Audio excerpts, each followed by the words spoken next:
Praise the lord.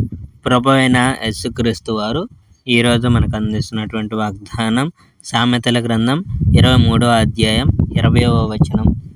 మాంసము హెచ్చుగా తిని వారితోనైనను సహవాసము చేయకము.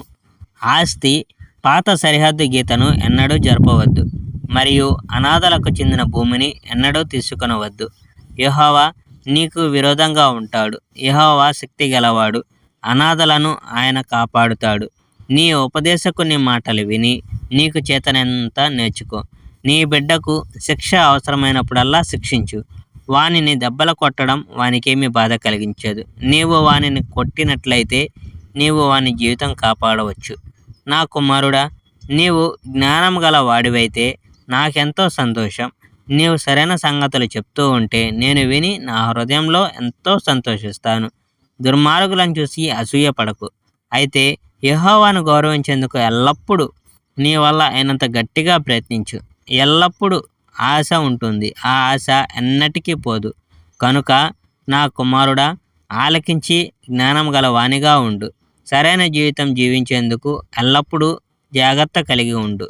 ద్రాక్షారసం విపరీతంగా తాగుతూ విపరీతంగా భోజనం చేసే వారితో స్నేహంగా ఉండవద్దు. విపరీతంగా తాగి విపరీతంగా తినే మనుషులు దరిద్రులు అవుతారు. తిని తాగి నిద్రపోవడమే వాళ్ళు చేసేది అంతాను. కనుక త్వరలోనే వారికి ఏమీ ఉండదు. నీ తండ్రి నీతో చెప్పే విషయాలు విను.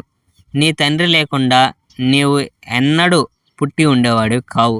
నీ తల్లి వృద్ధురాలైనప్పుడు కూడా ఆమెను గౌరవించు. సత్యము, జ్ఞానము, అభ్యాసము, వివేకము ఇవి డబ్బు చెల్లించదగినంత విలువైనవి. అవి అమ్మేందుకు మరీ విపరీతమైన విలువ కలవి. ఒక మంచి మనిషి యొక్క తండ్రి చాలా సంతోషంగా ఉంటాడు. ఒక మనిషికి జ్ఞానము గల బిడ్డ ఉంటే ఆ బిడ్డ ఆనందం కలిగిస్తుంది. అందుచేత నీ విషయంలో నీ తల్లిదండ్రులను సంతోషించనివ్వు, నీ తల్లిని ఆనందించనిమ్ము. Praise the Lord. May God bless our India.